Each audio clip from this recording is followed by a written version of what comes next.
A nombre de la Empresa Nacional de la Coca, ENACO S.A., que ya ha sido mencionada,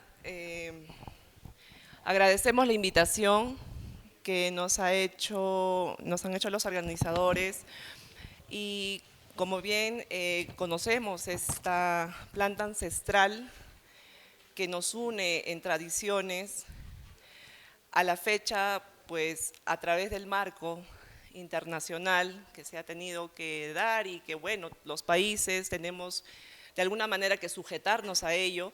En el caso peruano tenemos la Empresa Nacional de la Coca, precisamente, que es encargada, de acuerdo al marco regulatorio nacional, es la encargada de acopiar, industrializar y comercializar interna y externamente la hoja de coca y sus derivados. Nosotros tenemos ya una creación legal que data de muchas décadas. Precisamente tenemos un contacto directo con los productores de hoja de coca y de acuerdo al marco regulatorio, a través de los predios que están empadronados. Eso es lo que nos rige. Asimismo, la comercialización también que se realiza para que lleguen a los consumidores finales se da a través de autorizaciones y permisos que establece la normativa pues, que rige, ¿no? al caso peruano. Igualmente la industrialización también tiene regulaciones establecidas en normativa interna, ¿no?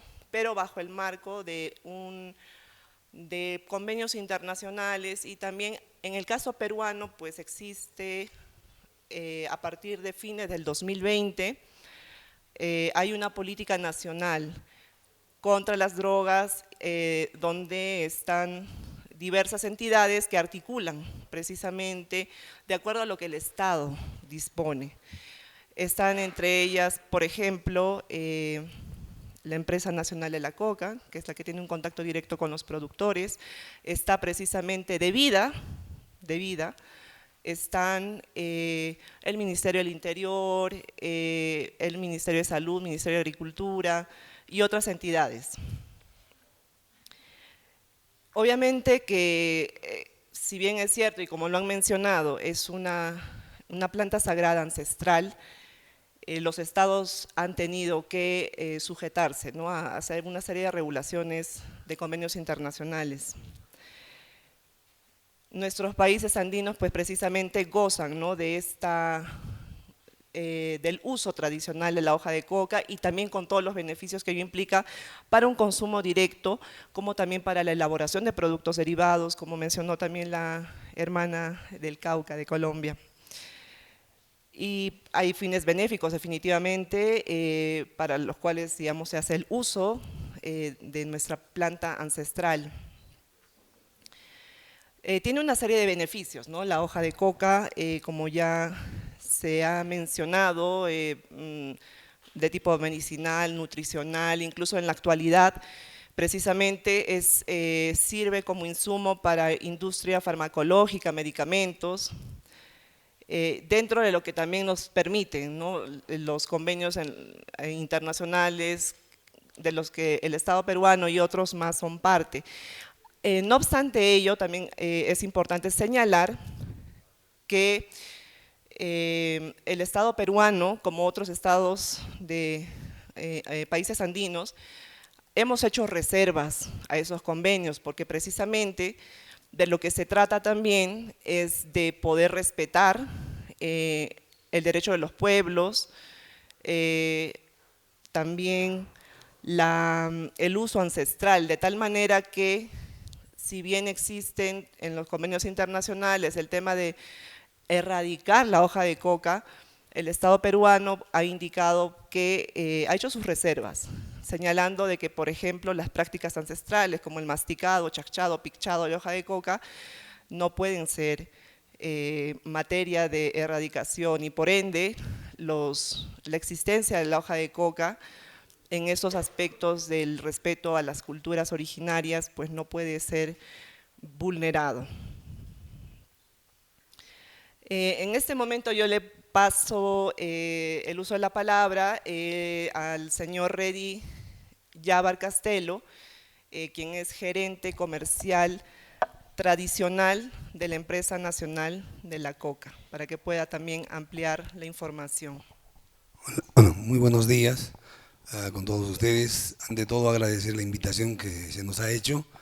Y bueno, yo voy a hablar estrictamente de la parte de lo que también ya conversó nuestra colega que anteriormente nos antecedió. La hoja de coca ciertamente es un producto tradicional y de largo ancestro que es parte de la cultura altoandina, ¿no? En todas nuestras actividades principales, religiosas, culturales, agrícolas, está siempre presente porque la hoja de coca tiene muchas propiedades que arraigan y van de la mano con la actividad que desarrolla el hombre en el campo, ¿no? Al menos para todos nuestros habitantes altoandinos, ¿no? Representa unas, desgraciadamente, con la llegada de los españoles, esto se distorsionó porque en el tiempo anterior esta era una hoja sagrada que tenía mucha, el imperio incaico tenía mucho respeto por esta hoja y sabía utilizarla, pero desgraciadamente en la llegada de la conquista, el virreinato, esta se transformó y ¿qué hicieron? Agarraron y utilizaron este producto para rentabilizar más sus beneficios ellos a través de las actividades extractivas y la agricultura, ¿no? Básicamente a ellos les interesaba la minería. Entonces, como este es un producto que agobiaba la sed, el hambre y daba mayor fortaleza, entonces era propicio para que ellos explotaran de esto y se expandió su uso. A raíz de esto, los estudios han clasificado también, como aquí lo tenemos, a la Erythrocylum coca, que en el orbe existe más o menos en la parte andina de nuestro país, en Colombia, Bolivia, todas las zonas altoandinas, ¿no? La clasificación que tenemos de esta hoja de coca, tenemos 4 tipos. La Erythrocylum coca lam, que se pone este tipo de lam por el descubridor que lo hizo y encontró las facultades y las virtudes que tenía este producto. Tenemos el Erythrocylum coca novogranatense, que es la que produce en su mayoría el pueblo colombiano. Tenemos la Erythrocylum coca truxilense, que es la que se trabaja y se produce en Trujillo. Y tenemos otra coca que es la Ipadu, la Erythrocylum Ipadu, que es la de la Amazonía, lo que tiene incluso otro tipo de proceso y exclusivamente se usa para el chacchado. Pero desgraciadamente esto se ha ido en crecimiento. ¿Por qué? Porque si bien es cierto, la coca tiene 14 tipos de alcaloides, ¿no? De los 14 tipos de alcaloides, la que es explotada ilícitamente y por la cual tiene gran restricción dentro del mercado es la cocaína, ¿no? Entonces, el benzoilengonina, ¿no? Así se conoce científicamente, y que es mal utilizada, pero esto es porque se le pone bastantes productos químicos para su transformación en cocaína, ¿no? En la pasta básica que conocemos y la cocaína pura. Nosotros también dentro de nuestra actividad tenemos la comercialización de hoja de coca interna y externa de hoja de coca y la industrialización de hoja de coca, que tenemos la planta industrial en Lima. Allí producimos nosotros el filtrante de hoja de coca, tenemos también mixturas aromáticas, tenemos el licor de coca, tenemos la hoja de coca micropulverizada, tenemos los extractos de hoja de coca y hacemos también y producimos la cocaína al 92% para uso farmacológico, y eso lo vendemos a las empresas del extranjero en un promedio de 330 kilos anuales.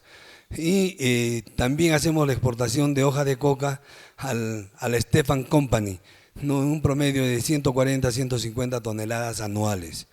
Entonces, esa es la labor que a nosotros se nos ha encargado, y lo que básicamente nosotros hacemos es trabajar directamente con el productor que está empadronado, porque a nosotros nos alcanzó el Ministerio de Agricultura el año 78 un padrón de productores a nivel nacional. Entonces nosotros trabajamos en ese orden con la finalidad de dar legalidad a este producto y conducir para que esta producción se vaya directamente para el consumo tradicional, que es el chachado, el picheo, el acuyicu que le llaman, y inclusive en las culturas altoandinas no se chacha solamente la hoja de coca, sino se pone un insumo que hace que los jugos que tiene este producto se combinen de mejor manera y aceleren y mejoren su chacheo, ¿no? Entonces, la Electroxylum coca, como les he dicho, tienen 4 variedades a nivel de producción, y la hoja de coca más preciada, bueno, en el norte y en Colombia se conoce como la coca montaña, la coca que es del sur del sur del Perú, ¿no? Tenemos coca acá en Quillabamba, que es el Valle de la Convención, el Valle de Yanatile, en el BRAE, que es la zona que tiene la mayor producción a nivel nacional, pero que desgraciadamente no está bien conducida y no todo llega para el chacheo y consumo de hoja de coca, sino se deriva para cuestiones ilícitas que, bueno, desgraciadamente pues tenemos, como lo ha explicado la doctora, y va a ser de conocimiento, que las leyes que desgraciadamente pues se tiene que dar para restringir este mal uso que se hace del producto, en que desgraciadamente destroza la juventud, no nuestra, porque Sudamérica no tiene problemas de drogadicción. El problema está en la Unión Europea, el problema está ya en los países asiáticos también ahora, también está en Estados Unidos, pero la ayuda que ellos dan en función a lo que nosotros tenemos y el problema que se genera indirectamente por el manejo de ellos hace que tengamos que tener mayores problemas, y se da estas restricciones. Dentro de la reseña histórica de NACO y la hoja de coca, en el marco legal institucional, voy a dejar en el uso de la palabra a la doctora para que haga de conocimiento de toda la normatividad que tenemos, pero antes comentarles, ¿no? Nosotros nacemos por el espíritu de la Convención del año 61, ¿no? Y el año 78 ve por conveniente el Estado, en ese tiempo, dirigido por el general Juan Velasco Alvarado, se da la ley 22095, donde es la represión, es la ley para la represión de lucha contra la droga, ¿no? Entonces ahí, en esta convención también se habla de que debe haber una organización que maneje y conduzca la producción de la hoja de coca. A virtud de esto, nacemos nosotros amparados y con el decreto ley, con la ley que da el general Juan Velasco Alvarado del año 78. Entonces, dejo para la parte legal a la doctora para que nos haga de conocimiento. Bueno, como se había ya indicado de manera inicial, bueno, el Estado peruano forma parte también ha suscrito y ha ratificado convenios internacionales de los que forma parte, y por ende se tiene que sujetar a los mismos, razón por la cual se han tenido que, bueno, es un listado que además ya debe ser de vuestro conocimiento, ¿no? La Convención Única de Estupefacientes del 61, igualmente de sustancias psicotrópicas, porque así han clasificado internacionalmente a la sagrada hoja de coca. Convenio de Naciones Unidas también respecto de la lucha contra el tráfico ilícito de drogas del 88. Sin embargo, a la par también debemos tomar en cuenta otros convenios internacionales, como son aquellos de la OIT sobre pueblos indígenas y tribales. También las decisiones que adoptaron los países miembros, decisión 505, que aprueba el Plan Andino de Cooperación para la Lucha contra las Drogas y Delitos Conexos, la Convención sobre la Protección y Promoción de la Diversidad de las Expresiones Culturales del 2005 también, la Declaración de Naciones Unidas sobre Derechos de los Pueblos Indígenas del 2007, y la Declaración Especial sobre el Uso Tradicional del Masticado de Hoja de Coca del 2012 también. Entonces, el Estado peruano ha tratado de armonizar la normativa restrictiva que hay respecto de la hoja de la coca, precisamente por los usos ilícitos que se dan, pero a su vez también tiene que respetar el derecho de los pueblos, de los usos ancestrales que se tiene con nuestra sagrada hoja de coca. Y de ahí que, bueno, la Constitución peruana es la que rige a nivel del desarrollo interno, legislativo.